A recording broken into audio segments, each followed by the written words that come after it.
First of all, I would like to thank Javali for organizing this wonderful event. Like he just introduced, my name is Wanjun Jiang. I am currently an associate professor at the Department of Physics at Tsinghua University in Beijing. So my talk here today will be thermodynamic phenomena of skyrmions. If you happen to have any question or any concern during my presentation, you are welcome to ask me questions. If I didn't catch it, please send me an email.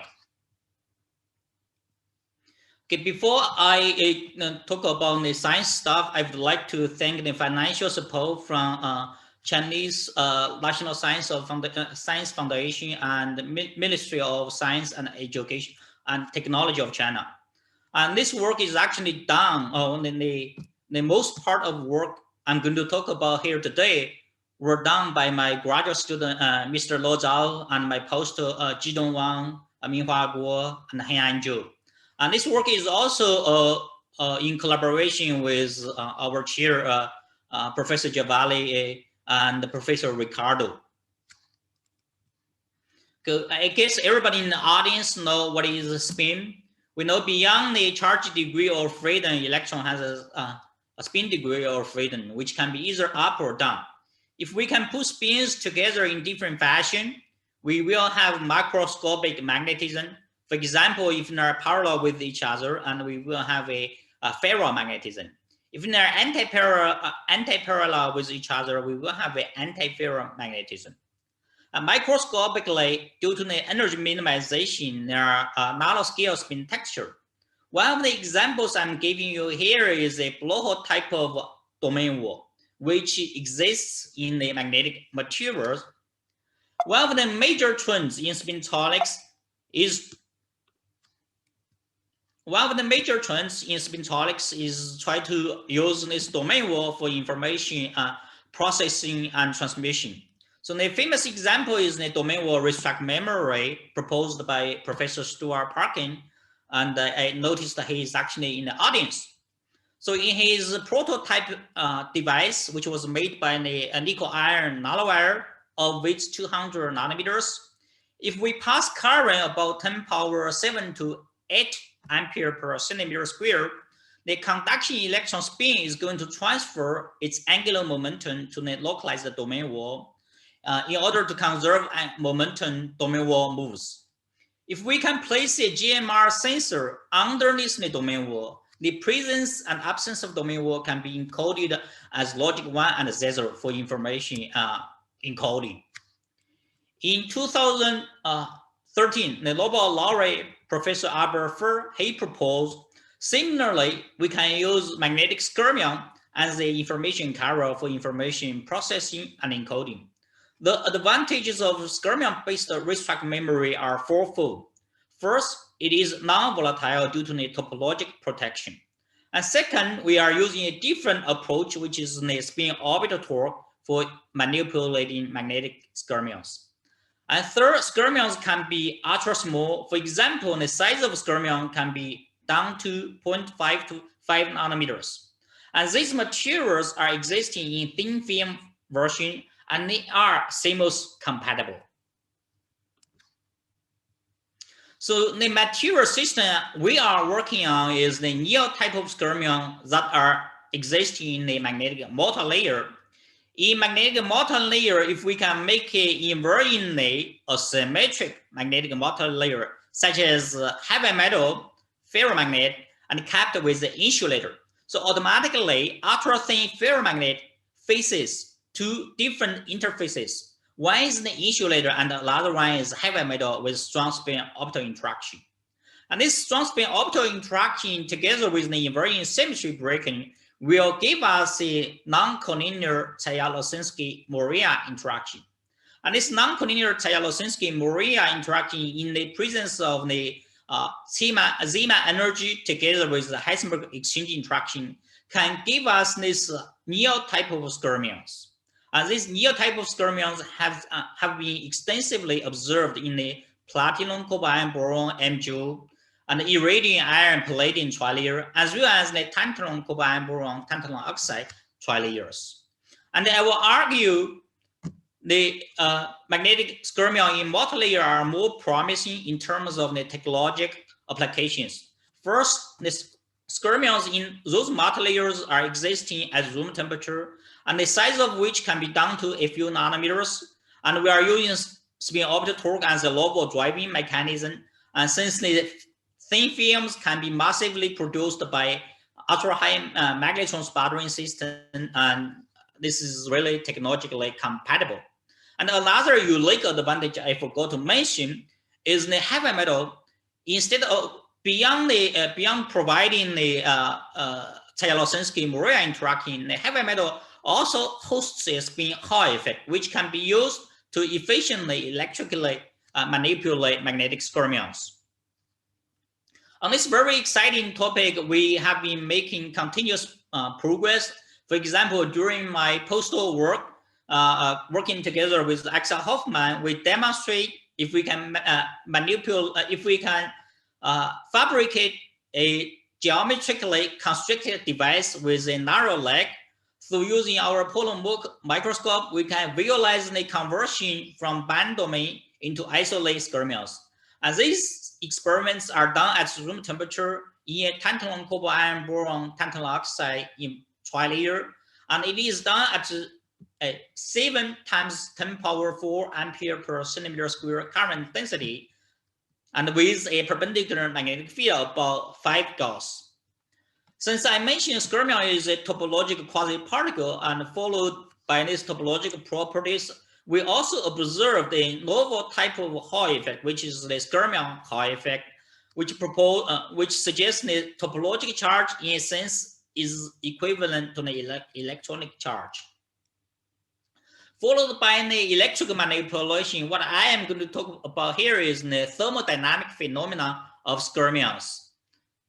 Here is my outline. Now, first, I am going to talk about the topology-dependent Brownian gyromotion of a skyrmion. Specifically, in this experiment, we observed the positively charged skyrmion and negatively charged skyrmions. They are going to be gyrotropically moving in clockwise and counterclockwise fashion. And following this work, we recently observed the thermal generation manipulation and thermoelectric detection of skyrmions using a single integrated device made on silicon nitride membrane.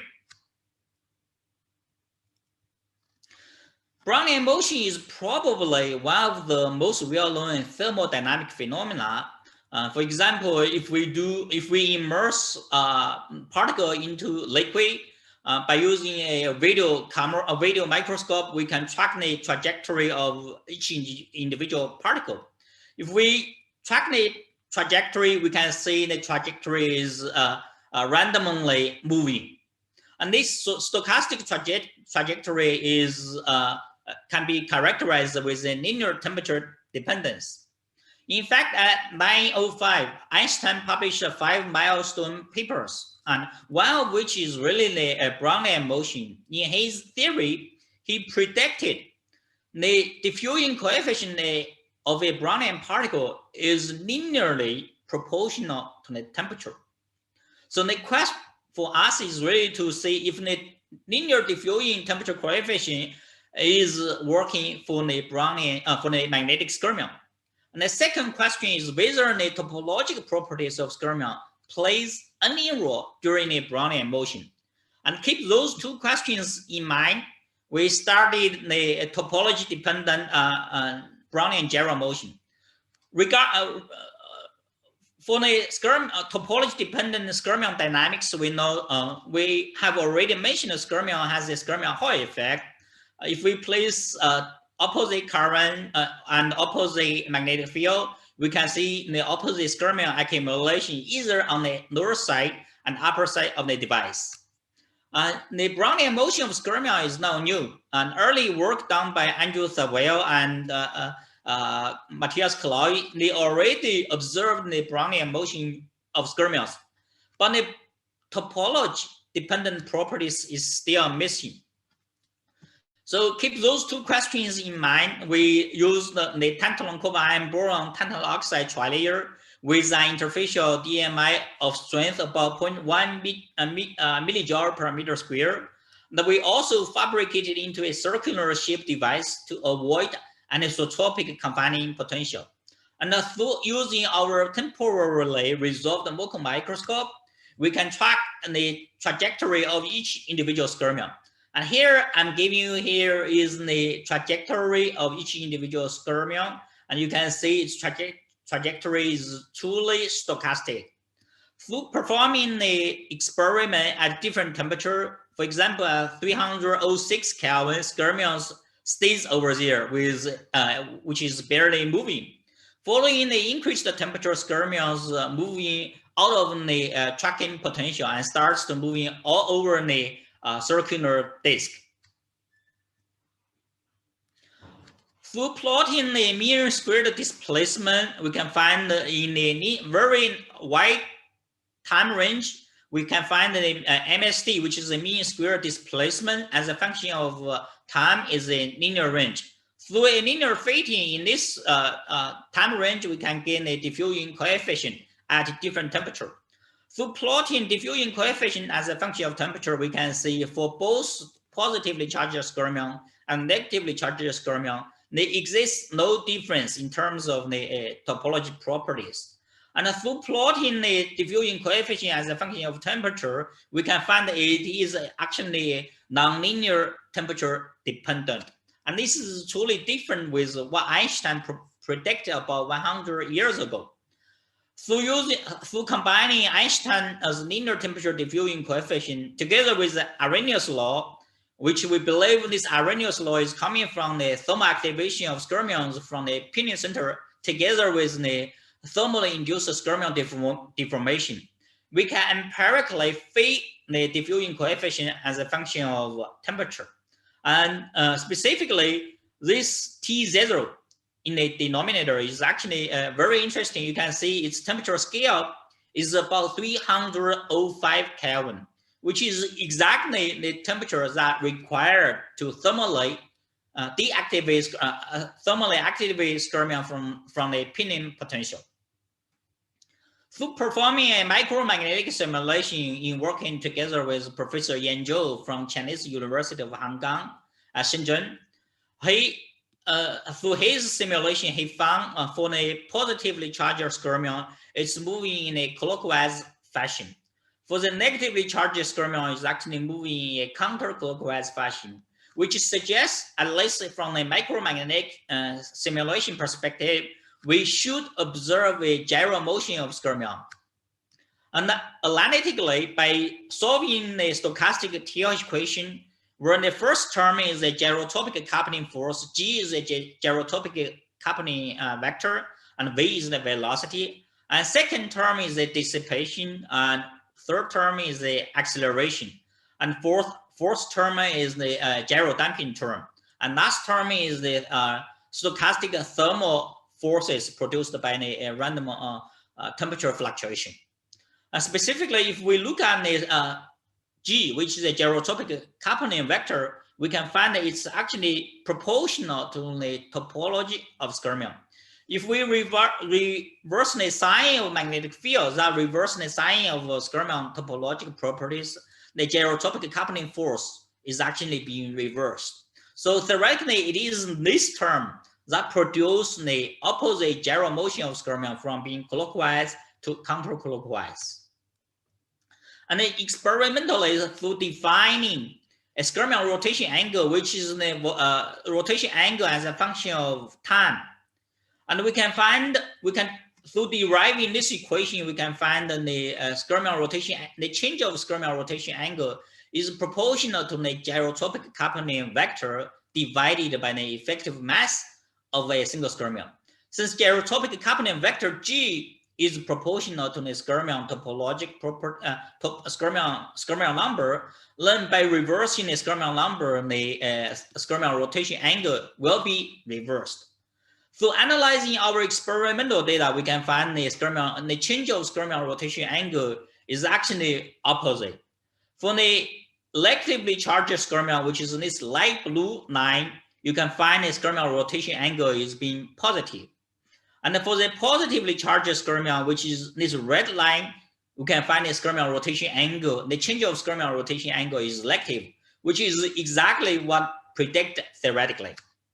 And experimentally, through analyzing our data more closely, we can find the skyrmion at this temperature, which is about 328.5 Kelvin.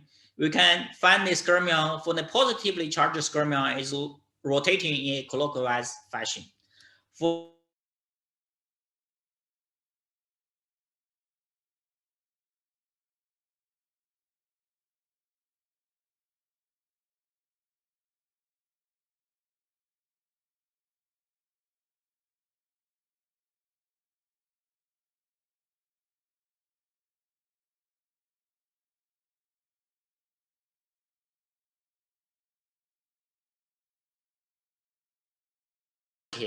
for the positively charged rotation angle is elective. I will say this is a very difficult experiment since the imaging speed of our MOOC microscope is negative, which is about 28 frames per second. If we have a faster imaging speed, we can have a faster temporal dynamics. Then the evidence will be much stronger. In order to avoid the statistic error, we performed large-scale statistics over 1.6 million images. So this experiment is extremely time-consuming. During studying the skyrmion Brownian motion, we accidentally observed a few skyrmion following the evolution of time without changing anything else, just as a function of time. A few skyrmion actually popped out from the device. So we believe since the anything changing is the random thermal fluctuation. So we ask us this question: whether nanoscale skyrmions can be thermally generated, manipulated, and thermoelectrically detected. This begins the second work of my presentation. The thermal generation of skyrmion, both theoretically and experimentally, have been demonstrated.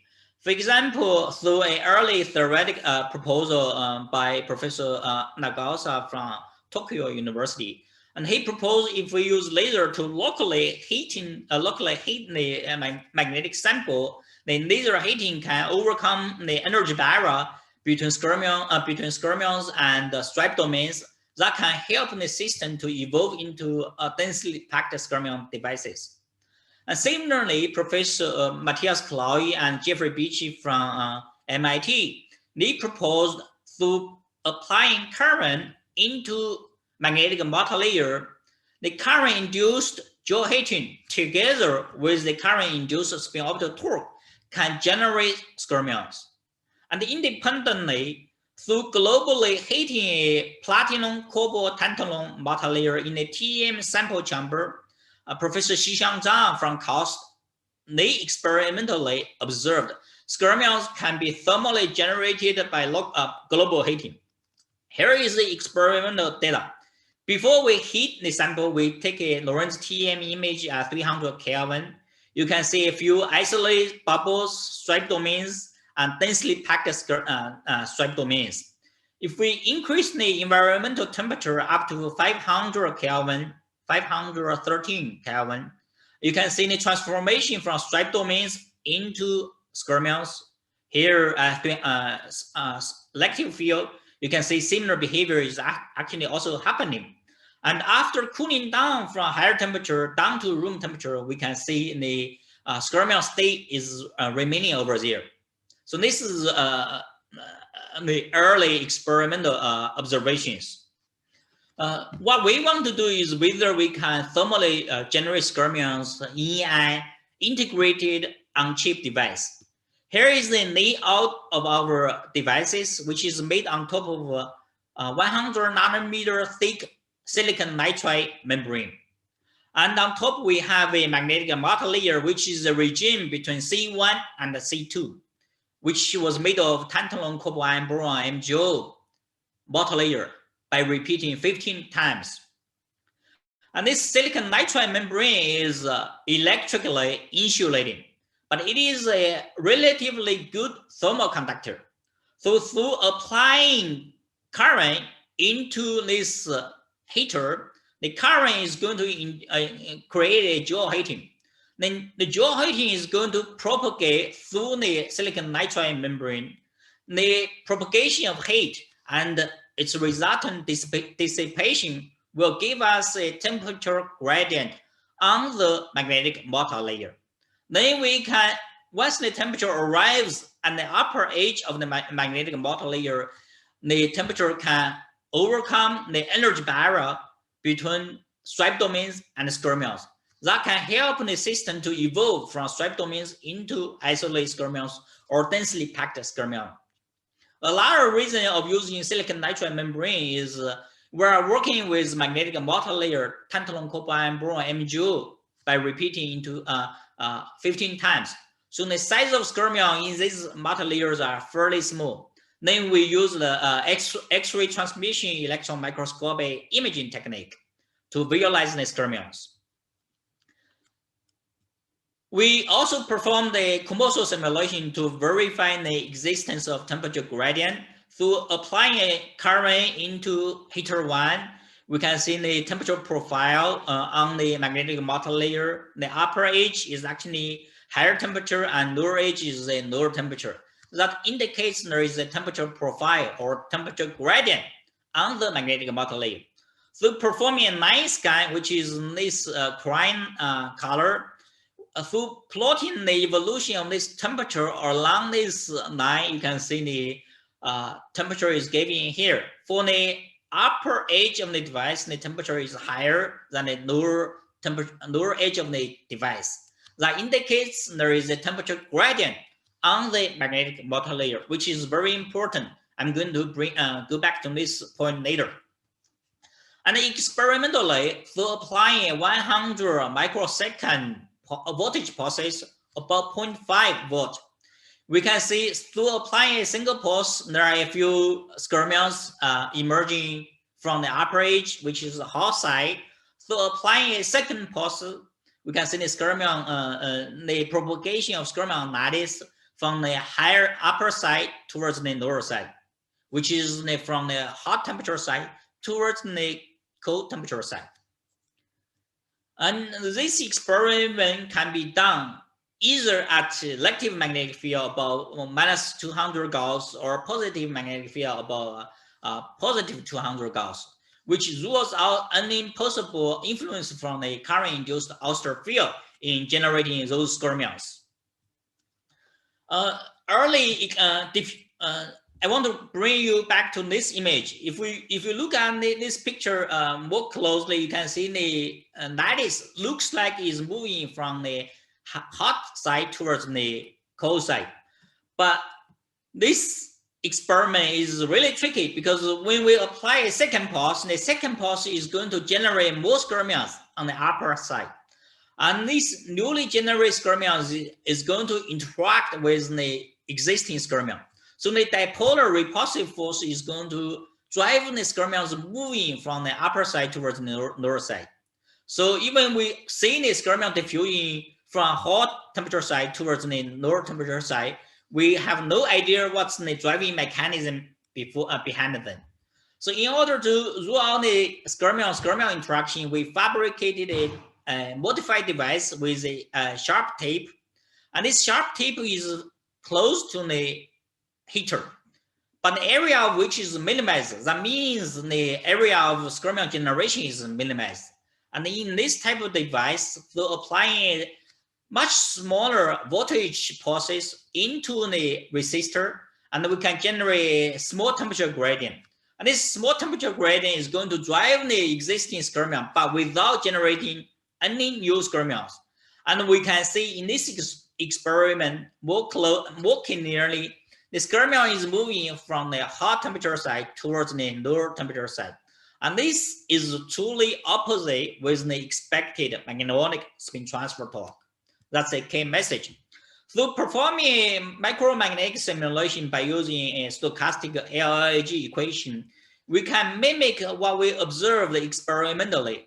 And through performing analytic calculation, we found the direction of skyrmion motion is opposite with the magnetic spin torque. And it is a combined contribution from thermal spin torque and the gradient of magnetostatics. And on this aspect, Javali is investigating in depth.